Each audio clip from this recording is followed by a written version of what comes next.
Friends, it really fascinates me how accurate the Bible's prophecies are. Now, at some point in the near future, according to Bible prophecy, a third Jewish temple will be built on the mount in Jerusalem.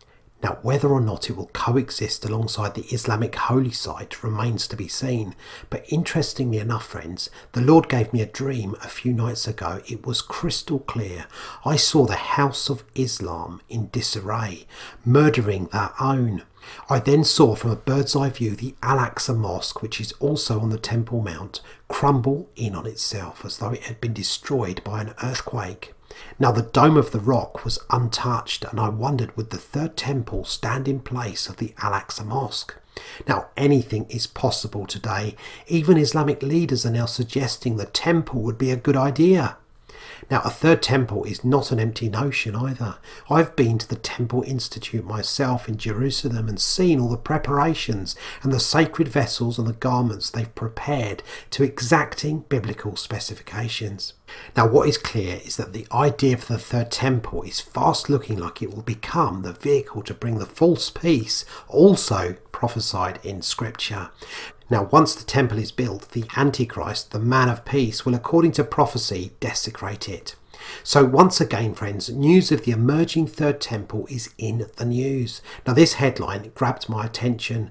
Preparation for temple no longer a dream. In a new video, Temple Institute raises the question, how much longer until the Jewish temple will be rebuilt? In the run-up to the 2,849th annual commemoration of the destruction of the temple in Jerusalem, the Temple Institute has released a video proposing the rebuilding of the third temple. The Temple Institute is dedicated to doing everything possible to build the third Jewish temple on the Temple Mount. They have published tens of volumes and recreated over 70 sacred vessels for use in the third temple. The video uses the metaphor of a glass, which is broken as part of the Jewish wedding ceremony to signify that the celebration is incomplete so long as the temple isn't rebuilt.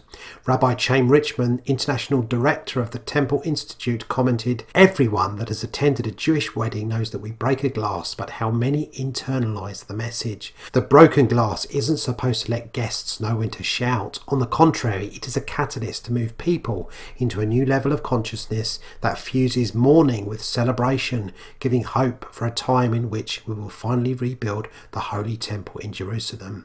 Every single bridegroom announces the proclamation that he and his future household will not forget Jerusalem, because it is incumbent upon every one of us at all times to prepare for the rebuilding of the Holy Temple. With the work of the Temple Institute over the last 3 decades, preparation for the temple is no longer a dream, it's a reality in which everyone can play a part." Friends, if ever it was time to look up to Jesus, it is now.